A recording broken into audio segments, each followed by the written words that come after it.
This is Safe for Work, the Workopolis podcast. Hi, I'm Sal Chalfi, and today on the podcast, we're going to take a closer look at career pages. More specifically, why are these pages on your company's website important, and what can you do to get the most out of them? To help shed some light on the fine art of career pages, we're here with Sonya Matheson, Workopolis' Employer Branding and Recruitment Services Manager.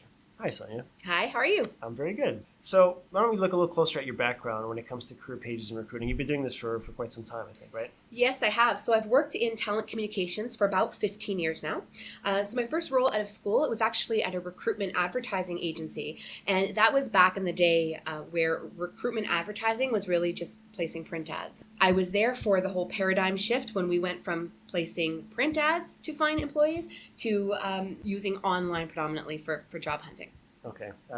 So why is it important for a small business to have a career page? First of all, what is a career page? When we say that, what are we talking about? Well, a career page is a link off of your main homepage that talks about working for the organization.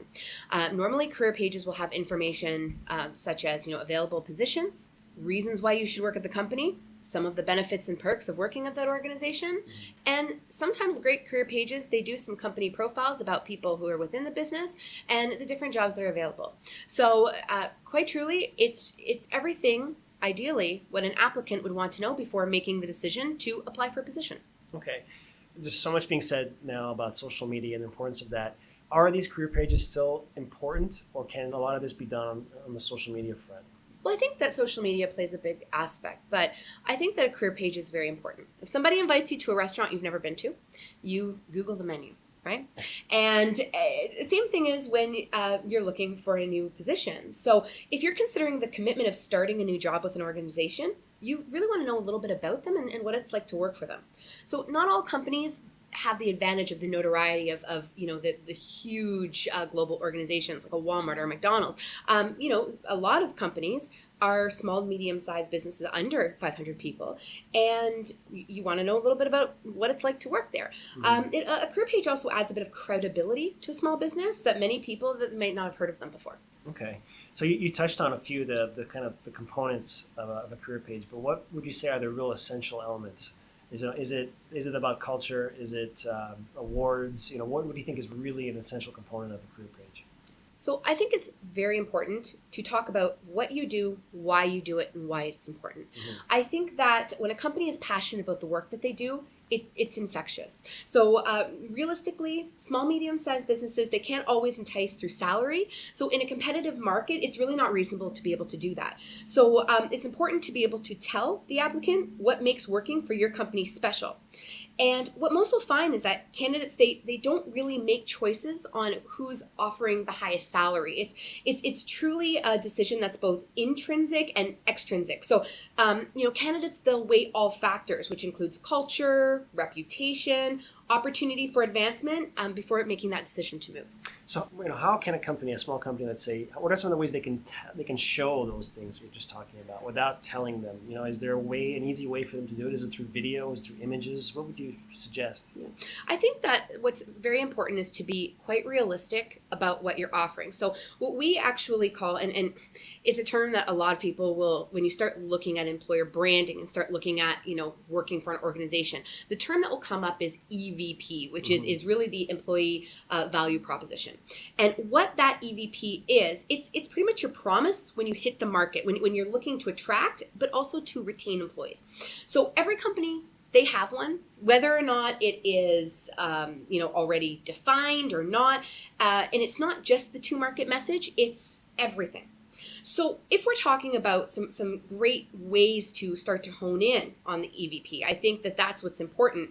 You truly have to be open and honest and realistic about what your value proposition is that you're offering for employees. First and foremost, the best way to do that is support from the top down. You have to have executive sponsorship because your entire organization has to live those promises that you are going to be putting out to your talent community. It's also very important when you start talking to your talent community that it's not just the HR folks or senior managers that are putting this together. It's important to get in the feedback and the information from all levels. If you have corporate and field sales, it's important to get it from all of those different divisions within the organization to ensure that it really does ring true to what the reality of life working in that workplace actually is. Otherwise, your EVP, it's really going to be misaligned. Mm-hmm. And a lot of time when you're starting at an organization and you think that the opportunity is going to be one thing because of what you've been promised, and then 30 days in, 60 days in, etc., you find out that this isn't at all what I signed up for. That's when you start getting problems with attrition and you lose the talent that you work so hard to get and work so hard to train. You lose it to your competitor. It's misleading. Absolutely. Yeah. So I think that it's really important. The number one thing, and I sort of a roundabout way to say it, the number one thing is just be honest and really realize when it's time to maybe reset some of the goals or if you are looking at your competitors and you see that you're not quite stacking up to what else is in the market, you have to be able to have an honest conversation with yourselves about it. Mm-hmm. So that's really good advice to kind of set something in place in terms of a culture. What would you suggest for companies that are looking at specific ways when they're coming to write it, to kind of crystallize it down to one simple statement? What can they do to simplify that process? Not everybody is a writer and, they don't have that background. Is there something you would suggest? Right. Well, I mean, definitely, if you have the ability to do so, there are many great organizations that can assist you to help hone in on what that employee value promises. And I think that, if you have the opportunity to work with some of these fantastic agencies, do that. But otherwise, if you're going to go it alone, I don't know if I can give you the one, ace in the hole. This is definitely what you're going to be able to write a fantastic EVP. But I mean, truly, just look at what the core value is of the people you are working with and why you do what you do. And that's usually the first starting point. Why do we come into work every day? We could work for 100 different organizations. Why work for this one? And I think that once you truly, get a consensus through some focus groups or, even if they're not highly structured focus groups, just have some one-on-one conversations and you find an emerging trend with those conversations. I think that that's your launching point. And you can safely say, all right, we have found that by speaking to 10 of our top employees that the reason they stay here is because we have great work-life balance. Oh, okay, great. So let's start there and let's see what we can build on that when we start putting together the promise. So based on that, would you have any examples of great company career pages out there that you've already run into? Yeah, absolutely. I mean, just off the top of my head, I mean, Amazon does a great job, not surprisingly, right? Amazon does a great job with a lot of things, and this is really truly no exception. So I find that Amazon, it's very clean. Their career pages really resemble what their e-com site looks like. So it's got that, great tie-in. They do really a great job. Spotify is fantastic. Spotify, the majority of their career pages is really profiles of some of the folks that are working there now. They have playlists too, I think. Right? They do. Yeah. And so that's very cool because that really that brings a personal level of that. Also Airbnb, they're very visually striking. If you take a look at the Airbnb site, really beautifully branded. There are a lot of companies that do a really great job of employer branding because employer branding and the EVP, they're not the same. They work together, but they're not the same. But if we're talking about it from a branding perspective, yeah, I think that those three companies are great examples to check out. Cool. And on the flip side of that, what are some of the common mistakes that companies make when they're building a career page or writing that EVP? Yeah, I think that especially when building a career page, lack of information is a killer. So I've seen many career pages where you go on and there's really not a whole heck of a lot. It's really just a statement that says, if you want to work here, send us an email. And you're going, okay, are there jobs? Are there not jobs? Is this going to anywhere? I mean, so that's, I think, is important. But also too much information, which I know sort of seems like a conflicting statement, but, a lot of companies, they get very hung up on the origins of where they've been. The last 200 years we have from our founders to this, to that. That's very important information. But when you only have 20 seconds to engage a candidate, they're going to look on your page, you want to be able to put them in the driver's seat. You want to give them information that they're looking for quickly without having to wade through. They'll have lots of time to learn that if you decide to hire them.